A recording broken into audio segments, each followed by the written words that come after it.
అస్సలాముఅలైకుం everyone, మరో మంచి వీడియోతో మీ ముందుకు వచ్చేసాను. వెల్కమ్ బ్యాక్ టు కాసూస్ కిచెన్ అండి. ఇదైతే చూస్తున్నారు కదా, ఇదైతే ప్రసాదం కోసం నేను ప్రిపేర్ చేసిందండి.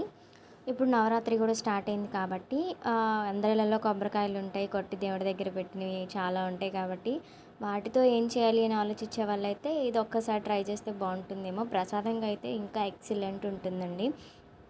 సో ఇది ఎలా చేశాను ఏంటి అనేది ప్రాసెస్లోకి వెళ్ళే ముందు నా ఛానల్ అయితే ఫస్ట్ సబ్స్క్రైబ్ చేసుకోండి. ఇదైతే ఫస్ట్ కొబ్బరి అన్నం ఎలా చేసుకోవాలి ఏంటి అనేది ప్రాసెస్ నేను మీకు ఇప్పుడు చూపిస్తున్నాను చూడండి. నేనైతే ఫస్ట్ అయితే రైస్ కుక్ చేసుకున్నానండి. 1 కేజీ బియ్యం పోసుకున్నాను. కొలతలు మీరు ఎలా పోసుకుంటారో ఆ విధంగా పోసుకోండి. దీంట్లో నేను సాల్ట్ కూడా యాడ్ చేసేస్తున్నాను.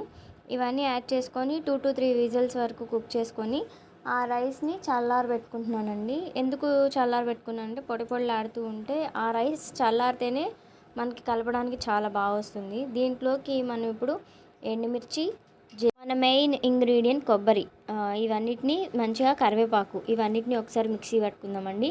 కొంచెం కొంచెం వాటర్ వేసుకోండి కావాలంటే, నలగకపోతే.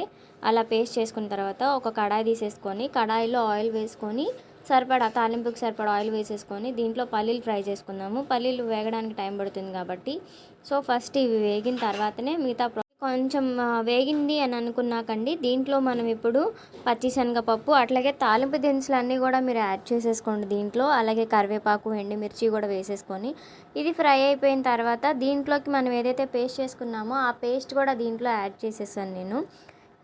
ఇప్పుడు ఈ పేస్ట్ వేసిన తర్వాత ఈ పేస్ట్లో ఆల్రెడీ వాటర్ కలిపాం కాబట్టి మనం ఈ వాటర్ అంతా పోయి దీంట్లో నుంచి ఆయిల్ బయటకు వచ్చే వరకు కూడా మనం కుక్ చేసుకోవాలండి.